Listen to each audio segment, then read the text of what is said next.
요한계시록 18장 1절에서 5절까지 말씀. 신약성경 417페이지 제일 뒷부분에 있습니다. 차신 줄 알고 제가 받들어 봉독하겠습니다. 이 일 후에 다른 천사가 하늘에서 내려오는 것을 보니 큰 권세를 가졌는데 그의 영광으로 땅이 환하여지더라. 힘센 음성으로 외쳐가로되 무너졌도다 무너졌도다 큰 성 바벨론이여 귀신의 처소와 각종 더러운 영에 모이는 곳과 각종 더럽고 가증한 새에 모이는 곳이 되었도다. 그 음행의 진노의 포도주를 인하여 만국이 무너졌으며 또 땅의 왕들이 그로 더불어 음행하였으며 땅의 상고들도 그 사치의 세력을 인하여 치부하였도다 하더라. 또 내가 들으니 하늘로서 다른 음성이 나서 가로되 내 백성아 거기서 나와 그의 죄에 참여하지 말고 그의 받을 재앙들을 받지 말라. 그 죄는 하늘에 사무쳤으며 하나님은 그의 불의한 일을 기억하신지라. 아멘. 오늘 본 말씀을 중심으로 해서 내 백성아 거기서 나오라 하는 제목으로 말씀을 나누고자 합니다. 오늘 본문 말씀은 요한계시록에 나오는 말씀으로서 세상 마지막에 되어질 일들에 관한 예언적 말씀입니다. 우리가 어느 정도 들어서 알고 있는 그 내용들일 줄 압니다. 특별히 오늘 봉독해 드린 이 부분은 큰 성 바벨론에 관한 말씀으로서 이런저런 우리가 생각해야 될 점들이 많은 본문이라고 할 수 있겠습니다. 여기서 이 중요한 부분이 있어요. 이 말씀을 우리가 이해하는 데 있어서 상징적으로 말씀하셨고 비유로 말씀하시고 이렇게 하셔놓았기 때문에 우리 이것을 이해하는 데 상당히 좀 어려움이 있어요. 가장 중요한 부분은 과연 큰 성 바벨론이 무엇을 상징하며 무엇을 가리키는가 라는 점입니다. 이것이 해결되지 아니하면, 이것을 알지 못하면 이 말씀 자체를 우리가 해석을 할 수 없고, 이 말씀 자체를 해석을 할 수가 없으면 이 말씀이 무슨 말씀인지 알 수가 없게 되는 거예요. 다시 말해서 읽기는 읽고 보기는 봐도 우리하고 아무 상관이 없는 그런 말씀이 되어버린다는 것입니다.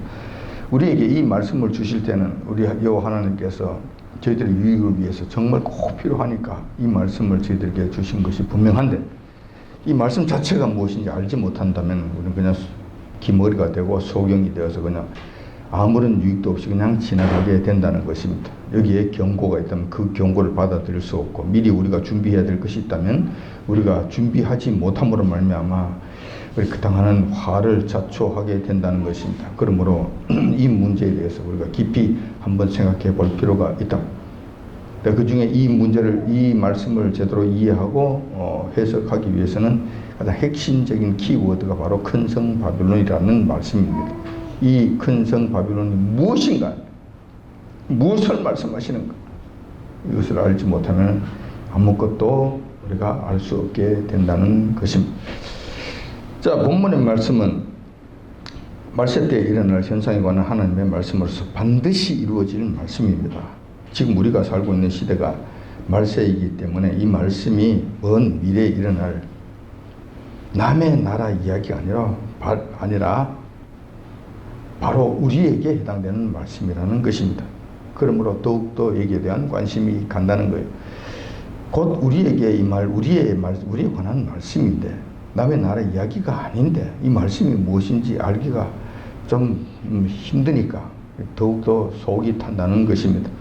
자, 그렇다면 이제 본문에서 말씀하시는 큰 성 바벨론은 무엇을 가리키는 말씀인지 우리 한번 찾아가 보도록 하겠습니다. 바벨론이라는 말은 바벨이라는 단어에서 유래합니다. 창세기 11장 9절에 보면은 신할 땅에 백성들이 가서 그 큰 하늘에 이르는 탑을 쌓기로 작정을 하고 시작합니다. 자, 근데 그것을 보고 우리가 바벨이라는 용어를 처음 사용하게 된다는 것입니다. 노아 홍수 이후에 노아의 셋째 아들이 함입니다. 셈, 함, 야벳, 둘째 아들이 함인데, 둘째 아들 함이 아들을 낳게 돼요. 몇 명의 아들을 낳게 되는데 그 중에 한 아들이 바로 구스라는 아들입니다. 이 구스는 지금 에티오피아 족속들의 조상으로 그렇게 알려지고 있어요. 근데 이 구스가 또 자식을 낳게 됩니다. 근데 이런저런 아들을 낳게 되는데 이 구스 족속의 특징은 피부가 좀 까맣고 그리고 덩치가 큰 거예요. 함의 자손이라고 전부 다 껌둥이는 아니지만 그게 아들 중에서 구스라는 이 아들만큼은 좀 색깔이 좀 검었고 또 덩치가 좀 커요. 키가 뭐 보통 한 2m씩 되는 이런 뭐 거대한 좀 덩치가 큰 그런 족속. 근데 이 구스가 또 아들을 낳는데 그 아들 중에 특이한 인간이 하나 태어나게 됩니다. 그 여호와 하나님 앞에서 영글이라고 이야기하는 그 인간이 태어났는데 그 아들이 바로 니무롯이라고 하는 인간이 사람으로서 인간으로서 그의 신적인 영역에 도달할 만큼 대단한 힘과 능력과 지혜를 가진 그런 자였던 것으로 보입니다. 그 니무롯은 어느 성장해서 자기 주변에 있는 사람들을 전부 다 부하로 만들고 노예로 만들고 자기 휘하로 전부 다 끌어들여서 상당한 세력을 형성한 다음에 동쪽으로 이동을 하게 됩니다. 이 노아 홍수 이후에 얼마 있지 않아서 일어난 일들이에요. 자, 근데 동쪽으로 이동을 하다가 시날이라고 하는 큰 평야에 이르게 됩니다. 그 시날 땅에 가보니까 아주 땅도 널찍하고 평평하고 아주 좋은 땅 같아요. 그래서 거기서 그들이 이제 왕국을 니무롯이 당연히 그게 왕이 되는 거죠. 주권자가 되는 것이죠. 근데 그때 왕이라고 하는 것은 독재를 하는 자기만의 왕국이잖아요. 자기만 잘 먹고 잘 살면 되는 거죠. 나머지는 전부 다 그의 부하고 그의 종이고 노예고. 자, 이런 왕국을 세우고자 시도를 한 거예요. 왕국을 세운 것은 좋은데 그 왕국을 끝까지 자기 뒤에만 끝나는 것이 아니라 영원토록 이어가고자 하는 이 욕망이 생기게 됩니다. 그래서 그들이 시작한 것이 바벨탑을 세우기로 계획한 것입니다. 그곳에 큰 탑을 세워서 이 탑을 중심으로 해서 다시는 우리가 헤어지지 말자. 다시는 우리가 다른 곳으로 가지 말자. 이걸 중심으로 해서 천년 만년 왕국을 계속 이루어가자. 왕국의 왕은 내가 하고 내 후손들이 하고. 자, 이거예요. 그런데 그 바벨탑이라고 하는 탑이 이거예요. 그 목적이 그거예요. 그냥 어떻게 하겠다는 그런 측면이 아니라 아예 이 탑 꼭대기가 하늘에 닿도록 하자. 다시 말해서 하나님과 방불케 하는 그 자리를 하나 만들어 보겠다는 거예요. 그 위세에 그 가장 꼭대기에 누가 있냐, 누가 가느냐. 그때 니무롯이 그 가장 꼭대기에 올라가고 그게 내가 그 하나님이 되어서 이 세상을 한번 다스려 보는데 영원토록 한번 다스려 보겠다는 이런 욕망과 흑심을 가지고 있었던 것입니다. 자, 그 해서 그 일을 줄기차게 행하게 되는 거예요.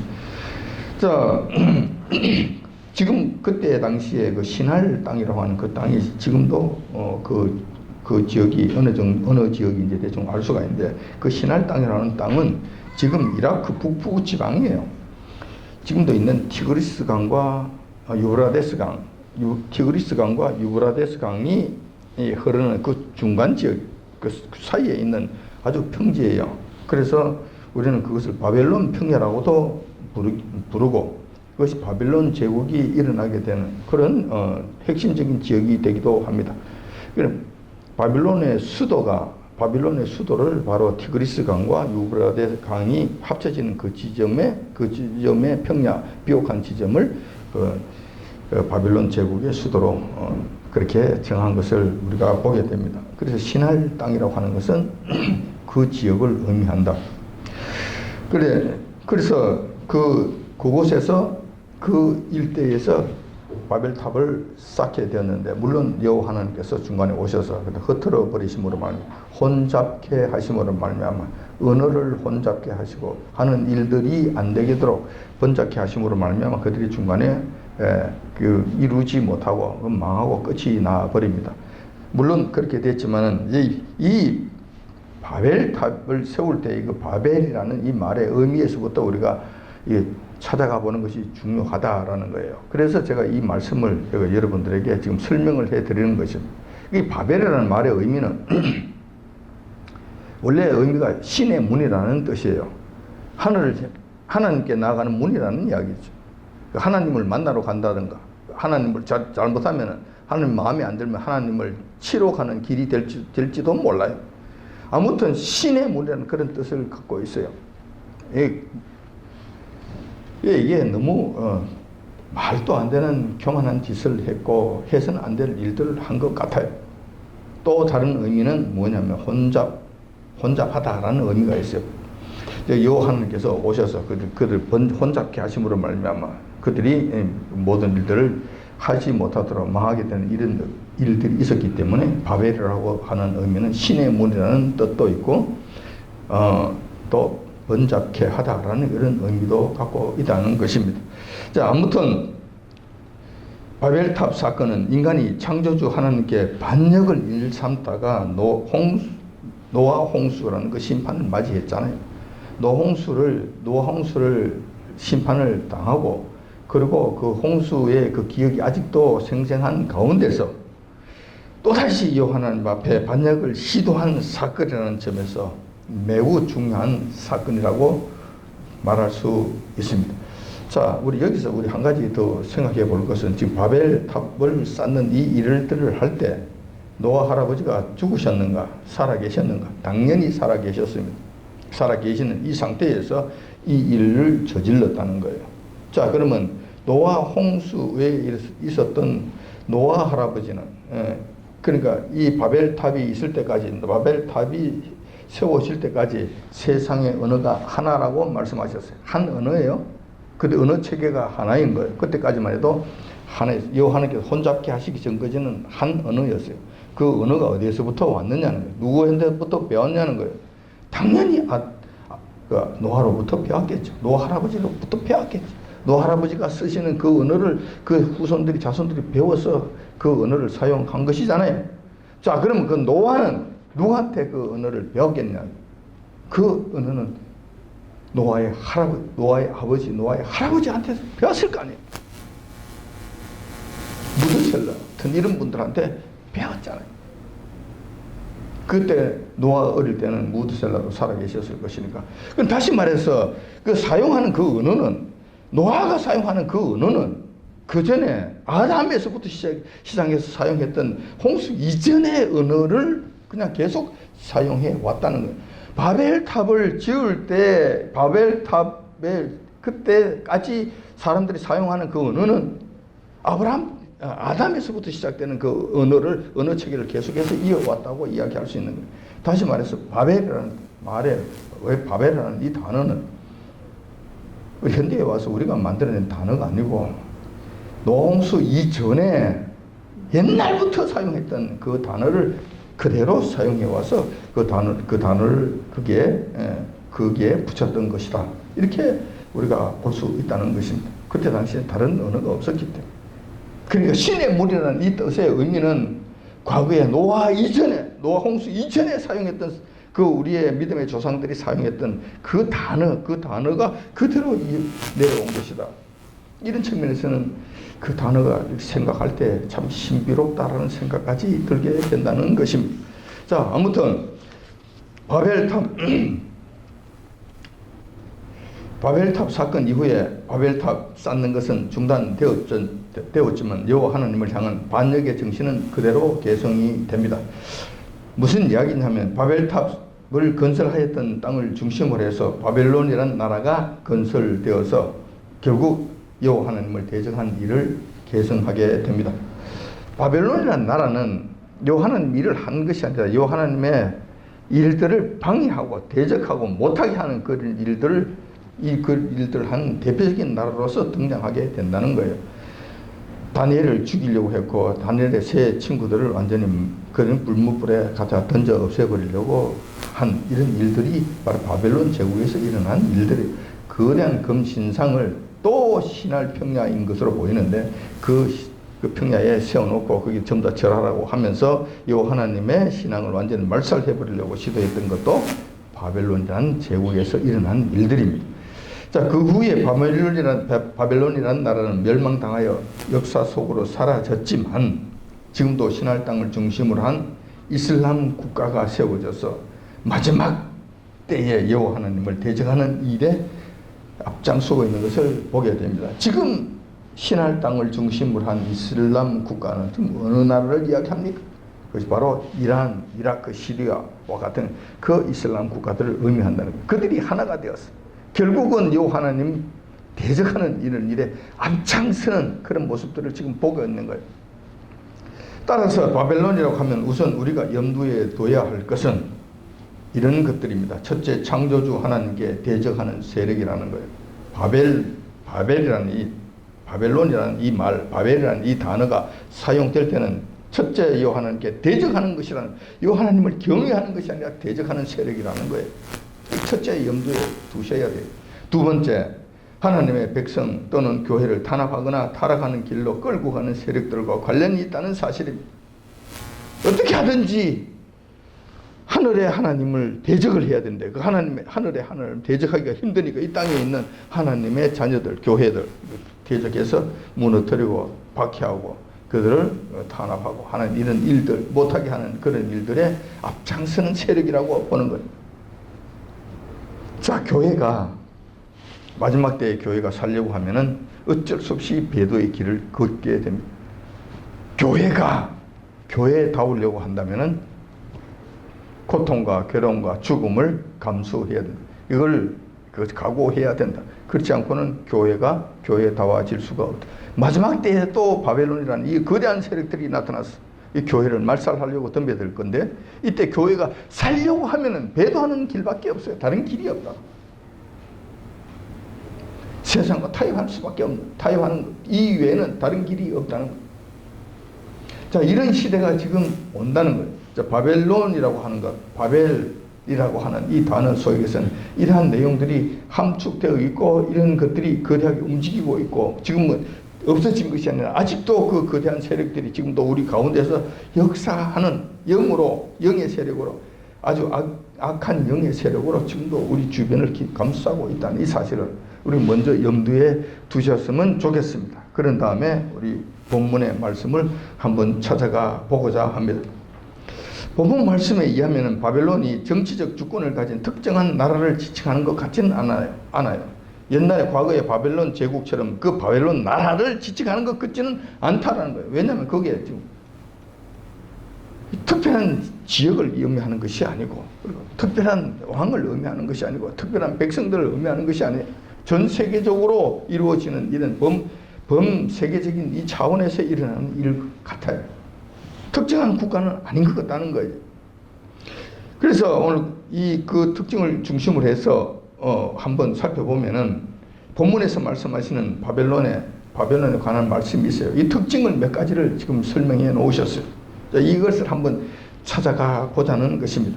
첫 번째 특징은 이 바벨론이라고 하는 것은 바벨론이 무엇인가? 바벨론이 무엇인가?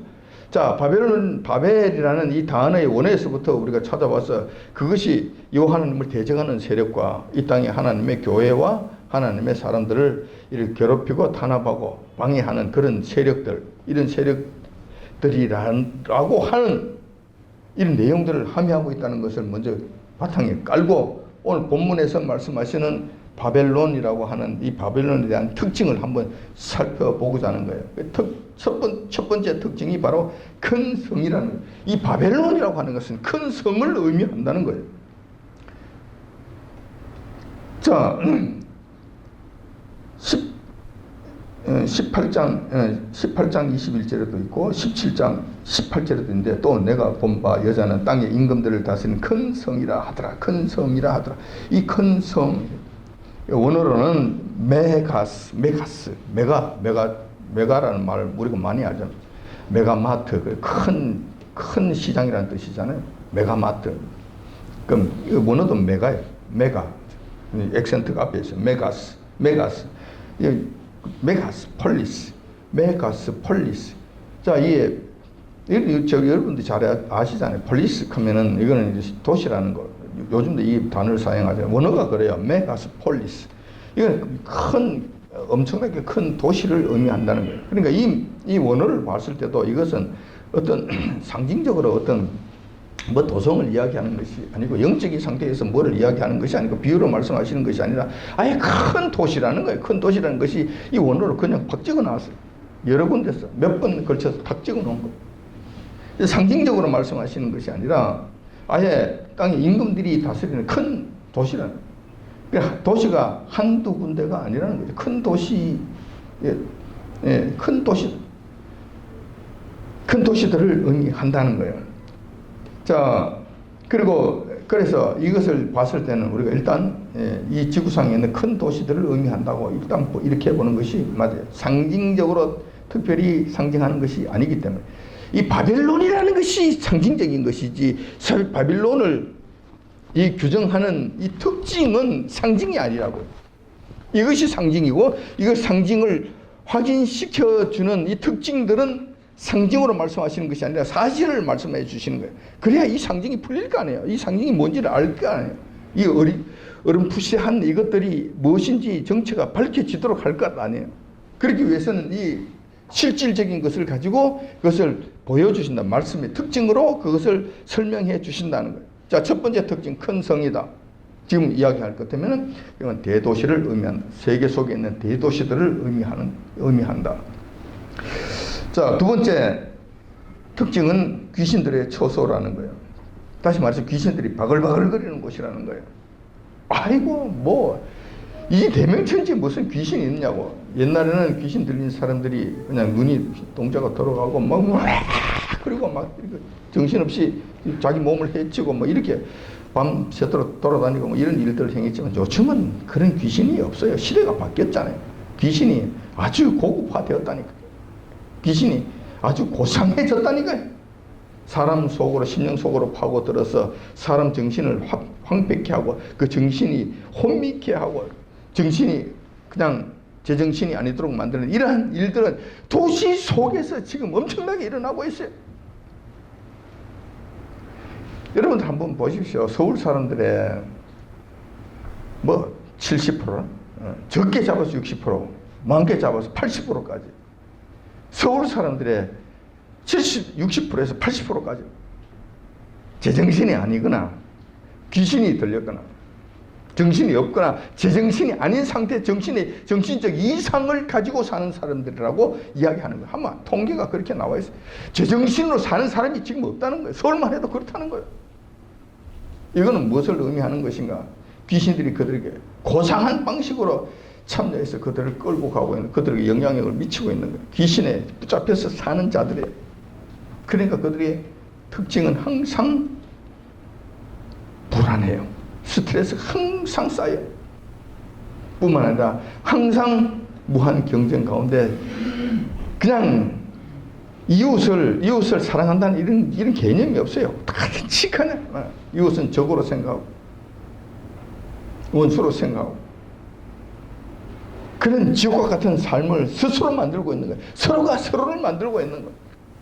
그래서 도시에서 삶이 화려한 것 같아도 굉장히 고통스럽고 굉장히 메마르고 많은 사람이 있는 것 같아도 굉장히 고독한 삶을 살게 되는 거예요. 자, 이것이 바로 귀신들의 처소라는 거예요. 사탄의 지시가 대세를 이루고 사탄의 가르침이 그들의 삶에 금과 옥조가 된다는 것입니다. 당연히 교회와 하나님의 말씀이 힘을 쓰지 못합니다. 없다는 것이 아니라 힘을 쓰지 못합니다. 점치는 자들이 왕성해지고 정신병이 활개를 치는 곳이 된다는 것. 귀신들이 바글거리면 이런 현상들로 나타나게 된다는 것. 여러분들 한번 잘 생각해 보세요. 이게 영적으로 해석해야 될 일인가? 안 그러면 실질적으로 이런 일들이 일어나고 있는 것. 자, 세 번째 특징이 있습니다. 각종 더러운 영에 모이는 곳입니다. 성령님께서 떠나시면 자연히 그곳은 각종 더러운 영, 귀신들로 가득 차게 됩니다. 귀신들 중에서도 아주 악한 귀신, 아주 사악한 귀신, 아주 못된 귀신, 아주 더러운 귀신, 이런 것들이 얼싸 좋다 그러면서 모여서 귀신들의 천국이 되는 거예요. 자, 이런 것은 귀신들이 그 아주 더러운 귀신들이 모이게 될 것 같으면 그 밤거리를 보면 우리가 대충 알 수 있어요. 그 밤거리가 지금 어떠한가? 밤거리가 깨끗한가? 밤거리가 아주 살만한가? 밤거리가 거룩한가? 밤거리가 노래할 만한가? 안 그러면 밤거리가 지저분한가? 더러운가? 온갖 악한 것들로 가득 찬 것인가? 사람 죽이고 빼앗고 쏘기고 탈치고 이런 일들로 가득 차는가? 거룩한 찬송으로 기쁨으로 가득 찬 도시인가? 안 그러면은 오히려 술 취하고 방탕한 것으로 가득 찬 곳인가? 한번 보면 알 수가 있어요. 각종 더러운 곳, 영이 모이는 곳에는 그 지역도 너저분하고 더럽고 추하고 냄새나고 그래요. 현실적으로 그래요. 청소하지 않아요. 깨끗이 치우지 않아요. 더러운 영에 감염되어 있는 사람들은 원래 그들의 본질이 그런 거예요. 본질이 그렇기 때문에 질서정연하지 않아요.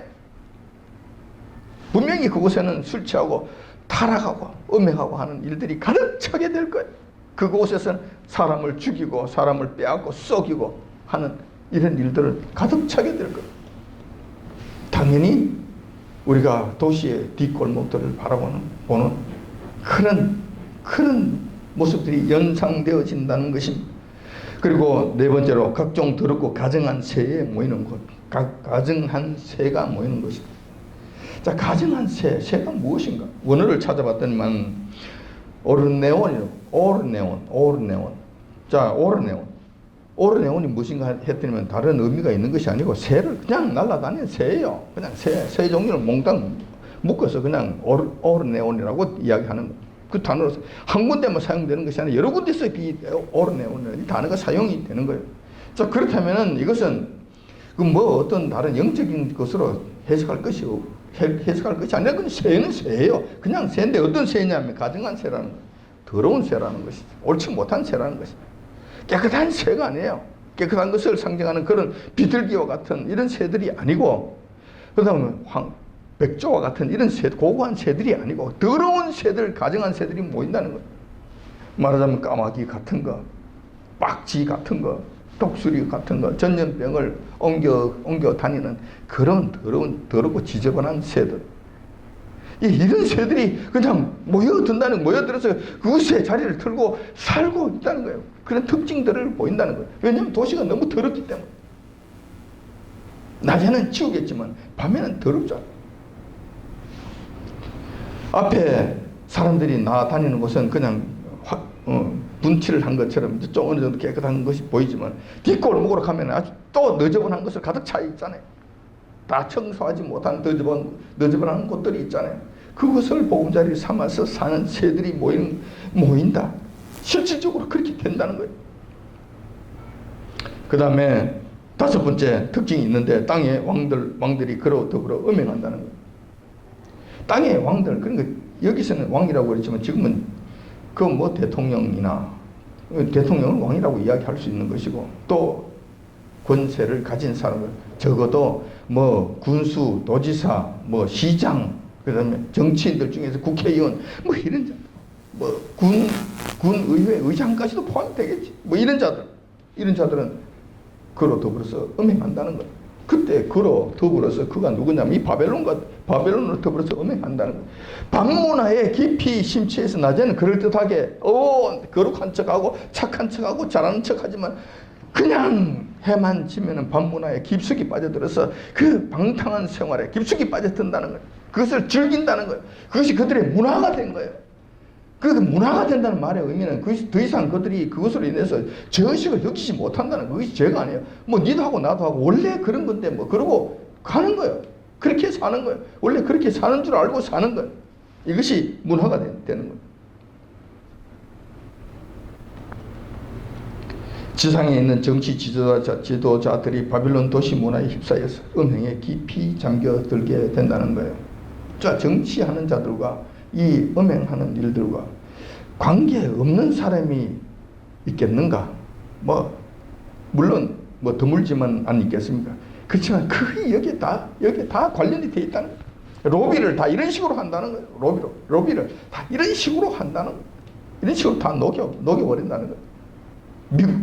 우리나라가 그렇다는 것이 아니라 미국이 먼저 그렇다는 거예요. 미국부터 그렇다는 거예요. 그러니까 이때가 되면 얼마나 더 그렇게 하겠는가. 아니 노골적으로 하는 거예요. 노골적으로. 눈치 보지 않고 하는 정도가 되어버린다는 거예요. 자, 그 다음에 여섯 번째 특징이 있어요. 땅의 상고들도 그 사치의 세력으로 인해 치부한다는 거예요. 그 땅의 상고들이라고 하는 것은 상업을 하는 사람들을 이야기합니다. 장사하는 사람들을 이야기합니다. 지금으로 이야기할 것 같으면 사업가들이나 상업하는 자들, 유통업자들, 대형 유통업자들, 무역하는 무역자들, 무역상들, 이런 사람들을 의미합니다. 그런 땅의 상보들, 이 지역의 그런 사업가들이 그 사치의 세력으로 인해 지구한다는 거예요. 사치의 세력. 이 사치는 알겠는데 그 세력은 무엇인가? 세력은 원어를 찾아봤더니 디나미스예요. 디나미스라고 힘과 능력을 이야기해요. 힘을 얻는다. 이게 디나미스예요. 그 세력을 이야기하는 거예요.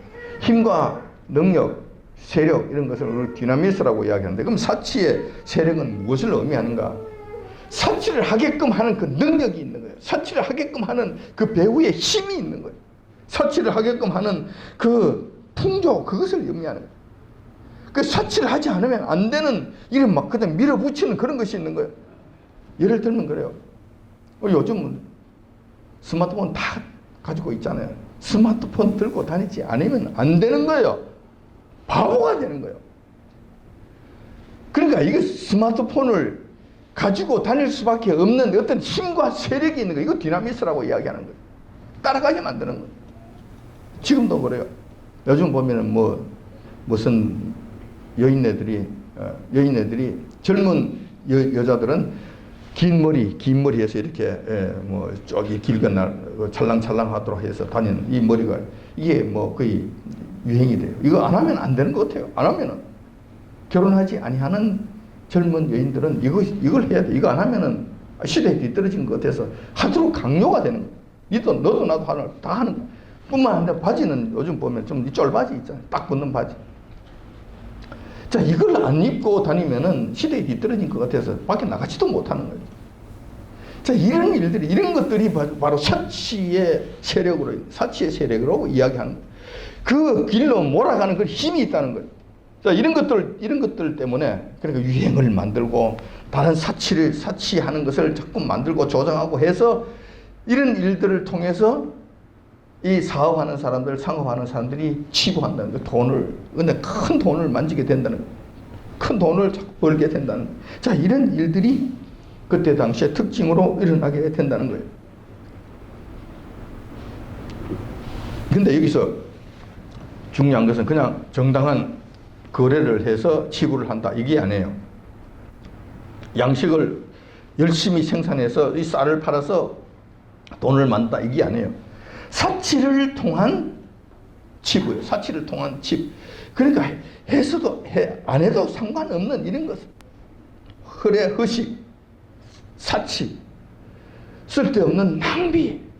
자, 이런 것들, 이런 허영심을 부추겨서 여기에 사람들이 처음부터 빠지게 만드는 거예요. 처음부터 빠지게 만들어서 이걸 조장해서 이것을 통해 이런 풍조를 통해서 장사하는 사람들이 엄청난 돈을 벌게 된다는 거예요. 자, 이런 일들이 어디에서 일어나느냐? 그 바벨론에서 그런 일들이 일어난다는 거예요. 사치 품목은 어떤 것인가? 성경에서 이 사치 품목에 대해서 기록해 놓았습니다. 18장 한번 볼까요? 18장 12절. 18장 12절에 그 사치 품목, 그 거래하는 품목, 그러니까 돈을 버는 품목이 나와 있어요. 자, 18장 12절 한번 볼게요. 그 상품은 금과 은과 보석과 진주와 세마포와 보세, 전부 다 이 사치하는 것들입니다. 필수품이라고 이야기할 수 없어요. 세마포와 각 자주 옷감, 이건 아주 값비싼 옷감을 이야기합니다. 근데 자주색이라고 하는 건 황제들만 사용할 수 있는 색깔이에요. 이 자주 물감을 들인다는 건 엄청난 비용이 드는 아주 최고급 상품 옷감을 이야기하는 거예요. 자주 옷감과 비단과 붉은 옷감이요, 각종 향목과 나무를 이야기합니다. 향나무, 각종 상아 기명이요, 각종 상아로 만든 아주 우리가 사용하는 물건들, 기명이요, 값진 나무와 진유와 철과, 이 진유는 뭐냐고 할 것 같으면 충동구리 같은 것으로 만든 아주 예술 작품, 조각품 이런 걸 이야기하는 아주 고급 예술 작품을 이야기하는 거예요. 자, 진유와 철과 옥석으로 만든 각종 기명이요, 계피와 향료와 향유와 유황과 포도주와 감람유와 고운 밀가루만 하면 되는데 이 고운 밀가루예요. 그냥 밀만 가지고는 이게 성이 안 차는 거예요. 밀가루와 밀과 소와 양과 말과 수레와 이거는 말은 그때 당시에 말과 수레와 하는 것은 이것은 탈 것들을 의미합니다. 지금으로 이야기할 것 같으면 아주 고급 승용차들을 의미하겠지요. 고급 승용차. 그냥 굴러가는 차가 아니고 아주 고급 승용차를 의미합니다. 그 다음에 종과 사람의 영혼들이라. 사람의 영혼들까지 거래를 하는 거예요. 자, 종은 외에는 사고 팔고 하는 건 뭐 있을 수 있어요? 그때 사람을 사고 팔고 하는 일들이 또 일어나게 될 거예요. 얼마든지 할 거예요. 그런데 사람의 영혼이라, 이게 좀 너무 심각한 것 같아요. 거래 품목에 사람의 영혼이 있다는 게 무엇을 의미하는가 싶어서 제가 원어를 찾아봤습니다. 원어를 찾아봤더니만 푸슈케. 여러분 잘 아시는 푸슈케. 푸슈케인데, 푸슈케는 영혼이라는 뜻도 있지만 사람의 생명과 목숨을 의미하기도 해요. 그래서 제가 이 사람의 영혼이라 이 말의 의미를 조금 더 제가 또 깊이 좀 생각을 해보니까 이때 당시에 사람의 목숨도 사고 팔고 하는 그 지경까지 이르는 것을 의미하는 것이 아닌가. 다시 말해서 살인, 청부 뭐 이런 것은 그냥 쉽게 이루어지는 그런 일들로 보이는 거예요. 저거 하나 그냥 없애버려. 재수 없네. 보기 싫네. 저거 없애버려. 그게 사업의 한 품목이에요. 사업의 한 품목. 얼마? 3천만 원 줄게. 3천만 원 줄게. 없애버려. 이게 사업의 한 과목이 되는 거예요. 그게 한 치부하는 수단이 되는 거예요. 즉 사업의 한 분야가 되는 거예요. 이런 일들이 있다는 거예요. 자, 그러면은 큰 성 바벨론 가정 무엇일까? 첫 번째 특징을 보면은 다시 한번 정리를 해서 보면 이런 거예요. 큰 도시 지역일 것이다. 한 곳이 아니고 여러 이런 특징을 가진 지구상의 큰 도시들은 모두 해당될 것이다. 이렇게 보여지는 거예요. 그다음 두 번째 특징은 뭐냐? 사치와 향락, 음행이 판을 치는 곳이다.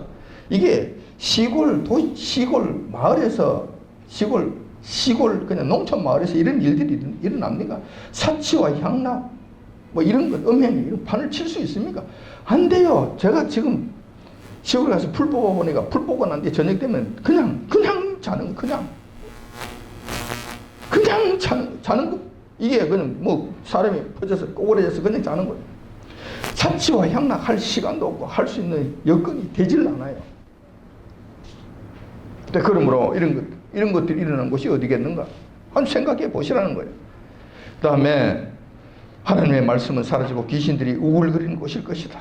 제정신인 사람들이 없다. 그냥 조용하게 앉아서 자기를 고요한 가운데서 자기를 생각하면서 묵상하고 이렇게 바라보고 이렇게 할 수 있는 그런 자리가 그런 곳이 아니라는 거예요. 그냥 사람 불안해서 안절부절 그냥 세간에 쫓기고 그냥 우왕좌왕하고 이런 것이. 만약 시골에서 이런 사람이 있습니까? 물론 정신 나간 사람들도 간혹 있겠지만 대부분의 시골에서 있어 볼 것 같으면 시간이 천천히 가요. 고요해요. 우왕좌왕할 일이 없다니까. 그냥 뭐 시간에 쫓겨서 뭐 왔다 갔다 해요. 그냥 불안해서 뭐 이런 일이 없다니까. 고요하다니까. 고요해.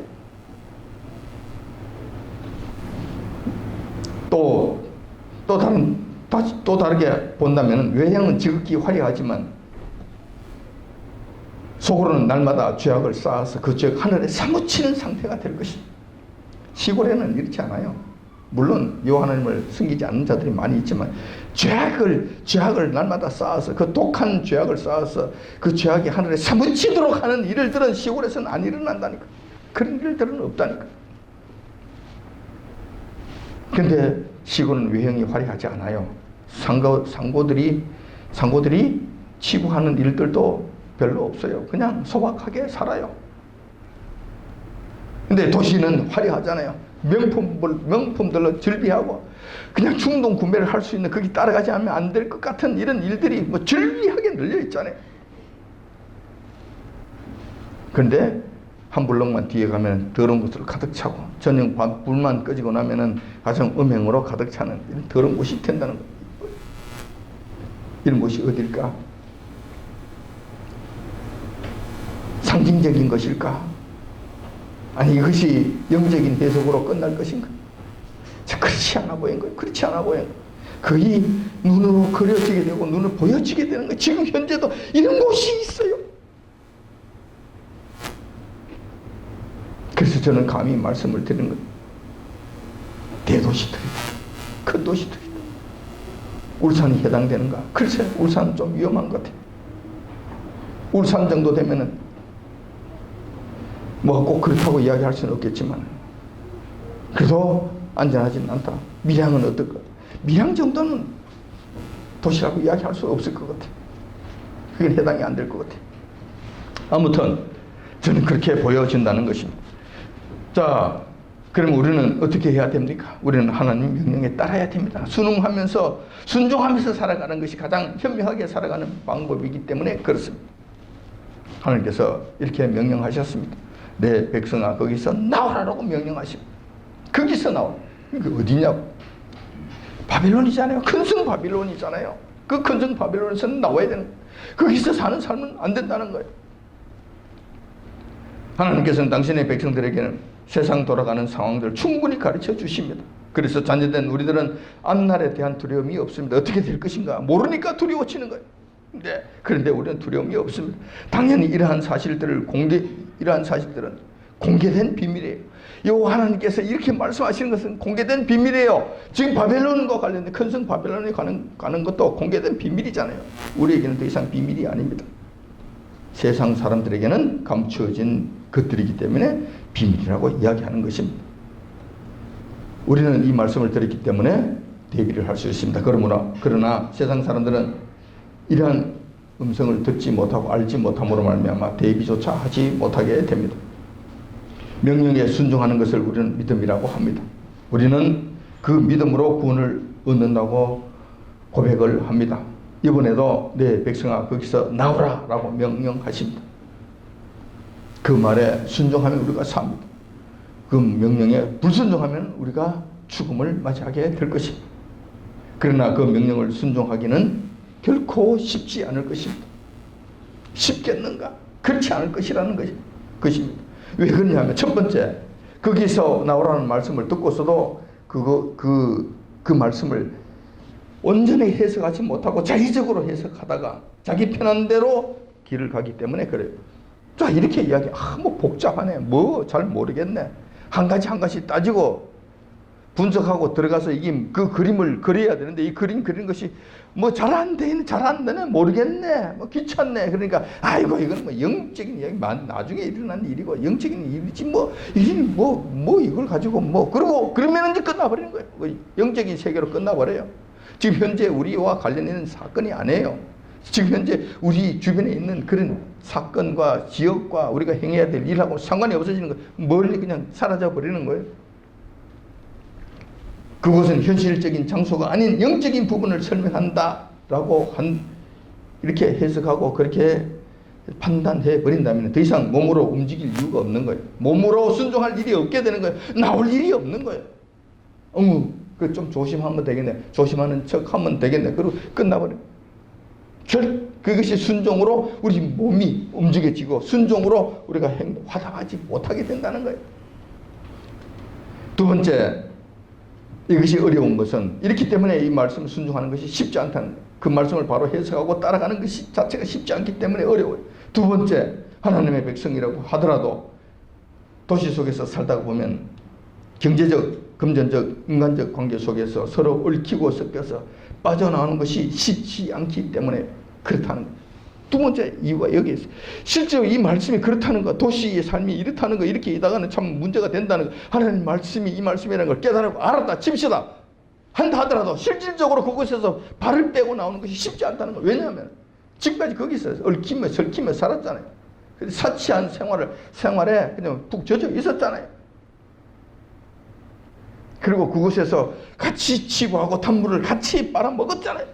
그 생활의 편리함을 누리고 살았잖아요. 근데 거기서 나오라. 거기서 끊고 나오라. 쉽겠냐고. 이게 쉬워지겠냐고. 하나님 말씀과 명령에 순종하려면 모든 것을 포기해야 됩니다. 사치스러운 생활과 상고들과의 거래 속에서 오는 막대한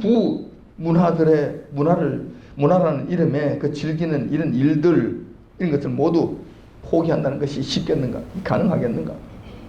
어려울 것이라는 것입니다. 어려울 것이라는 거예요. 만약 탈출을 경험하고서도 못내 세상 부귀영화가 아쉬워서 빠져나오지 못한다면 같이 멸망을 당할 것입니다. 빠져나오면서도 못내 아쉬워서 뒤를 돌아본다면 롯의 아내와 같이 소동 기둥이 될 것입니다. 이런 자들이 상당수 있을 것으로 보여집니다. 상당수 있을 것으로 보여져요. 여호와 하나님께서 그곳에서부터 나오라고 명령하신 데는 그만한 이유가 있습니다. 왜냐하면 곧 하나님께서 그 도시, 그 큰 바빌론을 심판하실 것이기 때문에 심판하시기 전까지 나와야 돼요. 소돔과 고모라 성이 멸망당할 때와 마찬가지예요. 유황불이 떠지기 전까지는 거기서 나와야 돼요. 더 이상 지체하면 그냥 같이 망하는 거예요. 같이 불타버리는 거예요. 하나님께서 지금 이 도시들 큰 성 바빌론을 그렇게 하시겠다는 거예요. 단 하루 동안에 그 재앙이 이르르니 8절에 보면 그 말씀이 있습니다. 18장 8절에 그 말씀이 있습니다. 하루 동안에 그 재앙들이 이르르니 곧 사망과 애통과 흉년이라 그가 또한 불에 살라지니 불로 그냥 한 방에 확 그냥 하루 만에 다 끝내버리시는 거예요. 딱 그러니까 그 전까지 나와야 됩니다. 아무리 늦어도 그렇게 해야 된다는 거예요. 자, 이 가득한 소돔과 고모라 성을 멸망할 때 유황불로 불살라버리던 것과 같은 방식과 같은 원칙으로 그것을 심판하게 되실 것이라는 것입니다. 만약에 하나님의 백성이라 하더라도 그것에 머뭇거리면 그들의 죄에 빠지게 될 것이고 같이 그들을 향락에 누릴 거 아니에요. 같이 그들과 치부할 거 아니에요. 같이 그들과 그러고 저러고 살 거 아니에요. 그러니까 그들의 죄에 같이 푹 당기게 될 것이고 그 결과 하나님께서 심판하실 때 그들의 받을 재앙에 같이 참여하게 된다는 거예요.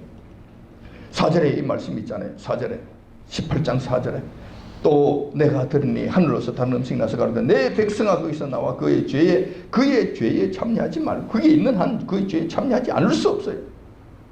그리고 그의 받을 재앙들을 받지 말라. 그의 죄는 하늘에 사무쳤다 말씀하시는 거예요. 반드시 이렇게 심판하실 때가 온다는 것입니다.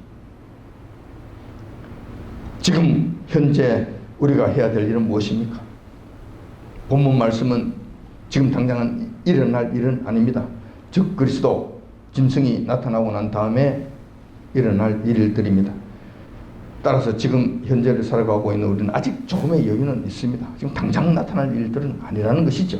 아직 시간적 여유가 있으니 나 몰라라 하면서 살아도 되겠는가?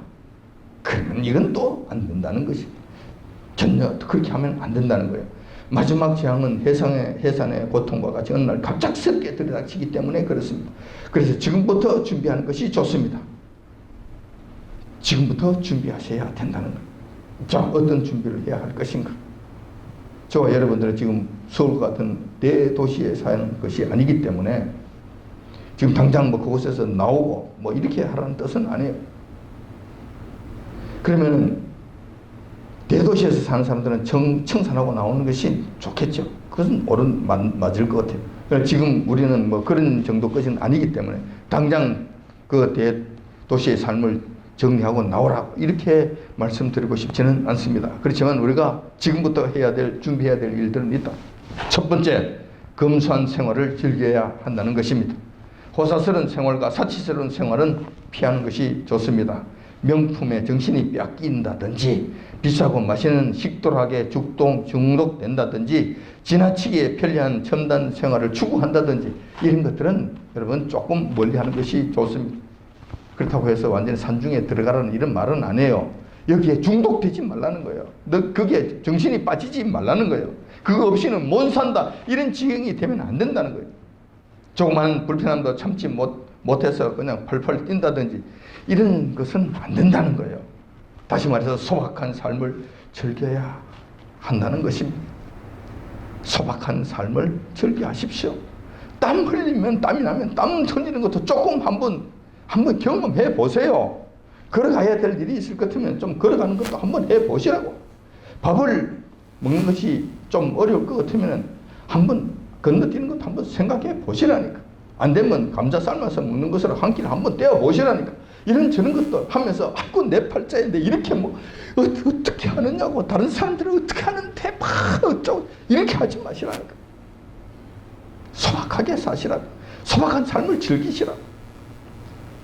그때를 대비해서 그렇게 하시라는 거예요. 둘째, 도시 생활을 동경하는 것은 피해야 하는 것이 옳습니다. 마지막 때가 되면 도시 생활을 접고 그곳에서 나와야 합니다. 그렇게 하려면 도시에 생활 기반을 두면 안 됩니다. 그들과 얽히고 설키게 되면 빠져나오기가 힘들어요. 막상 나와야 될 때 나오지 못한다는 거예요. 그러므로 생활 기반을 거기에 두는 것은 마땅치 않다. 서서히 정리를 하시는 것이 옳다라는 거예요.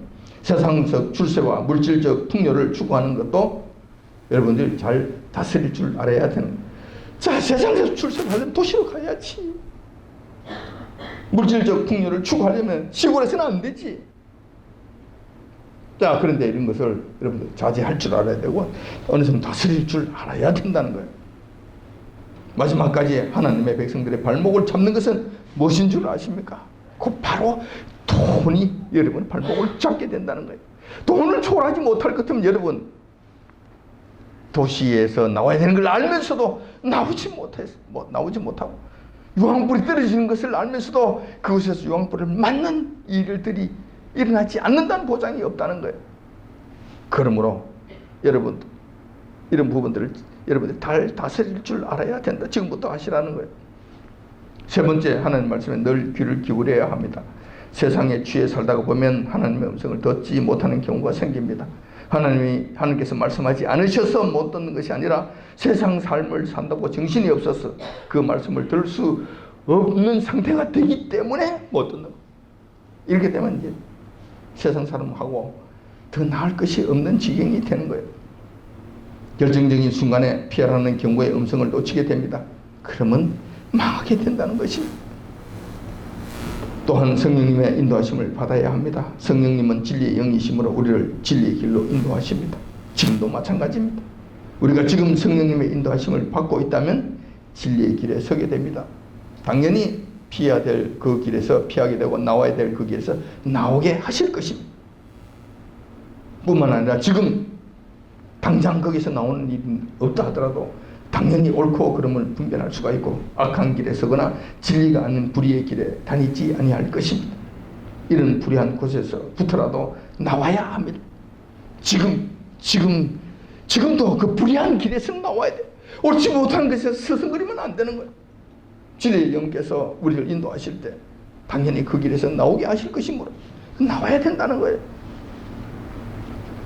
그 길에서 서성거리지 말아야 된다는 것입니다. 왜냐하면 그들이 받을 재앙에 함께 참여할 가능성이 매우 높기 때문에 그렇다는 것입니다. 오늘 우리는 그곳에서 나오라는 하나님의 명령을 받았습니다. 이 명령은 나중의 일이라고 태만해서는 결코 안 될 것입니다. 지금부터 준비할 것은 준비해야 되고 지금부터 실천할 수 있는 것들은 실천해야 할 것입니다. 이렇게 해서 하나님의 진노의 심판에서 벗어납니다. 그 죄에 참여하지 말고 그의 받을 재앙들을 받지 아니하시는 저와 여러분들이 되어야 되시길 이 아침 주님의 이름으로 축원드립니다.